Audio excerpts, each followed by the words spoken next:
Close them doors. Ushers, close the doors. Close the doors. There's 1,000 of you tonight, and those that are watching, if I get 1,000 in the sanctuary to give this, that's $40,000 tonight.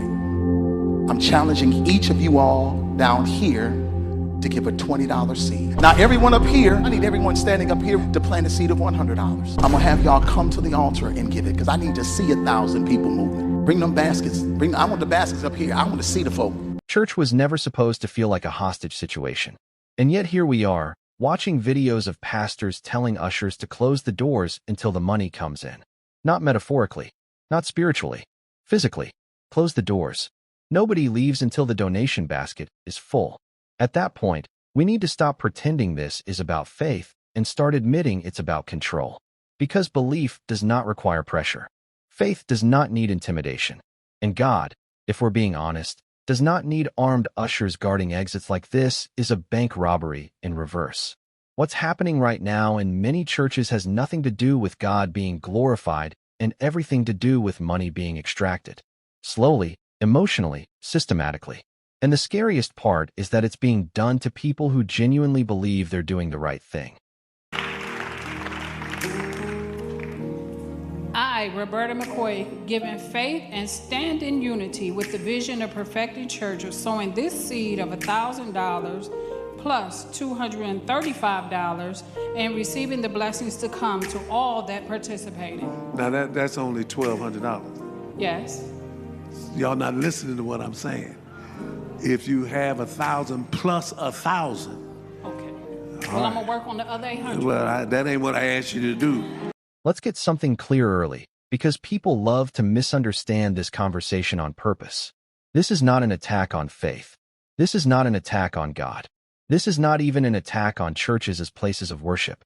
This is about the growing industry of spiritual manipulation that turns belief into a revenue stream and guilt into a payment method. Somewhere along the line, giving stopped being voluntary and became expected. Then it became pressured. Then it became ranked. And now, in some places, it has become enforced. But the cheer disappears the moment you hesitate.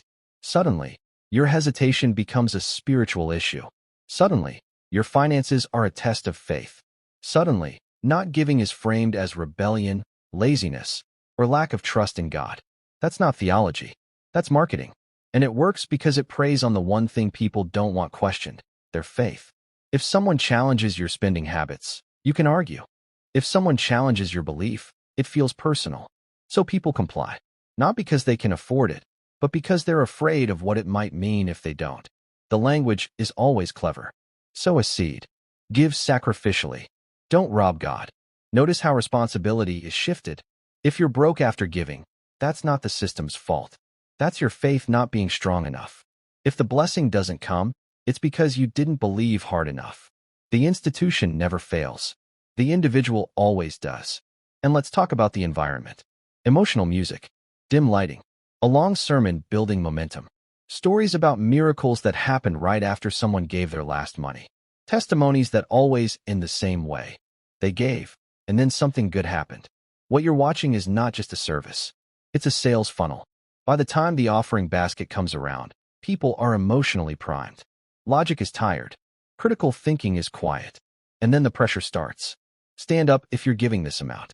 Come forward if you're giving that amount. If you can't give money, give something valuable. A phone, jewelry, a watch. I wish this was exaggeration. It isn't. And the worst part? Many of the people giving can't afford to. They're struggling. They're in debt. They're behind on rent. They're stressed about school fees, food, medical bills. But they're told this giving is the key. The breakthrough is just one offering away. The miracle is on layaway. Meanwhile, the institution is doing just fine. Look at the buildings. Look at the cars. Look at the private jets that are somehow always explained away as tools for ministry. Look at the lifestyle gap between the pulpit and the pews. Then ask yourself a very simple question.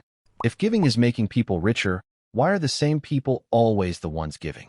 Churches rarely teach financial literacy. They rarely teach budgeting, debt management, or emergency planning.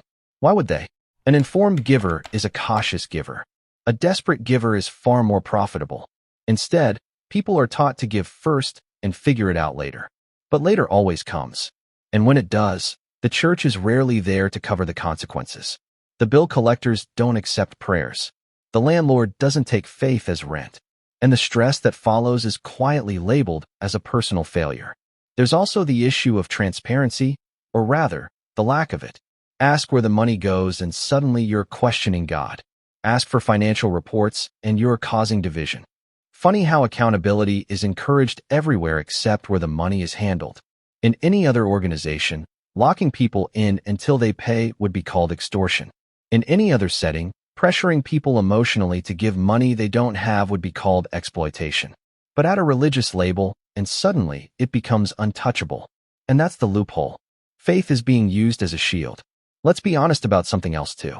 Many churches have adopted the same tactics as high-pressure sales environments. Urgency, scarcity, fear, promises of reward, threats of loss. It's not accidental. It's effective. But effective does not mean ethical. The idea that God is watching how much you give more closely than how you live is deeply convenient for institutions that rely on donations. It shifts focus away from character and toward contribution. Your worth becomes measurable. Your spirituality becomes transactional. And once faith becomes transactional, people start paying for peace they should have had for free. There are people right now who feel anxious every time offering time comes around. People who lower their heads, not in prayer, but in shame. People who avoid services because they can't afford the pressure. That's not spiritual growth. That's financial trauma dressed up as devotion. The videos going viral aren't shocking because they're rare. They're shocking because they show the quiet part out loud. They show what many people have felt but couldn't articulate. The moment worship turns into obligation. The moment generosity turns into demand.